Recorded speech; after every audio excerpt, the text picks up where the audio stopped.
Jurnal Harian hari ini membahas tentang isu kontemporer. Apa itu isu kontemporer? Isu adalah masalah untuk ditanggapi, sedangkan kontemporer adalah sesuatu hal yang modern, eksis, dan terjadi sampai sekarang. Sehingga isu kontemporer sendiri adalah masalah yang terjadi sampai sekarang yang dapat dikemukakan untuk ditanggapi. Mengapa kita perlu peka terhadap isu kontemporer? Karena adanya perubahan. Perubahan itu terjadi secara terus-menerus. Selama bumi masih berputar, maka kita masih akan mengalami suatu perubahan. Sebagai ASN, tentunya kita tidak boleh melupakan sikap bela negara menanggapi perubahan yang ada. Banyak sekali isu kontemporer yang terjadi kala ini. Contohnya adalah evolusi industri, narkoba, radikalisme, terorisme, berita hoax, dan lain-lain. Nah, saya akan mencoba menganalisis mengenai isu kontemporer evolusi industri.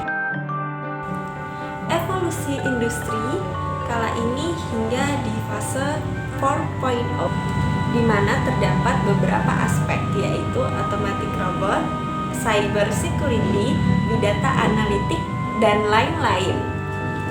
Saya sebagai pengajar akan memberi contoh mengenai pelayanan edukasi online. Pada musim pandemi COVID-19, kami dituntut untuk mengadakan sistem belajar online, di mana tentunya tidak ada kesiapan baik dari pengajar maupun pelajar, sehingga banyak sekali hal-hal yang perlu dikoreksi. Namun setelah menjalani beberapa minggu perkuliahan sistem online, saya menyadari bahwa sistem online ini terdapat beberapa kelebihan, yaitu tidak terikat oleh ruang dan waktu. Bayangkan saja jika sistem online ini dapat dijalankan terus-menerus, mungkin para nelayan dan para petani serta beberapa penduduk yang tidak terjangkau oleh perguruan tinggi dapat belajar dengan sistem online. Banyak sekali kelemahan yang terdapat dalam pelayanan edukasi online saat ini. Contohnya adalah kesiapan yang kurang matang. Kedua, infrastruktur.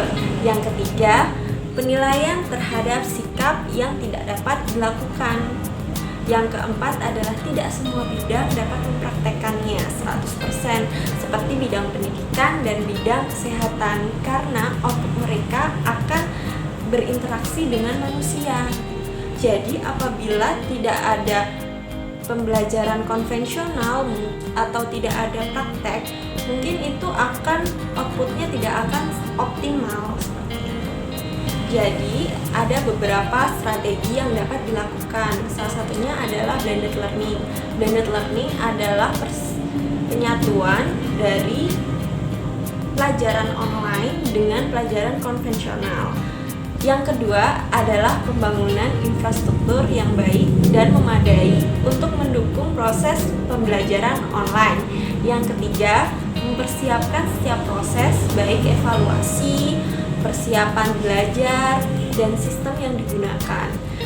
Yang keempat adalah pelatihan mengenai proses belajar dan penggunaan aplikasi, baik pelatihan untuk siswa maupun untuk pengajarnya. Aksi yang dapat saya lakukan berkaitan dengan isu kontemporer, yang pertama adalah terus tanggap dan peka terhadap isu-isu terkini.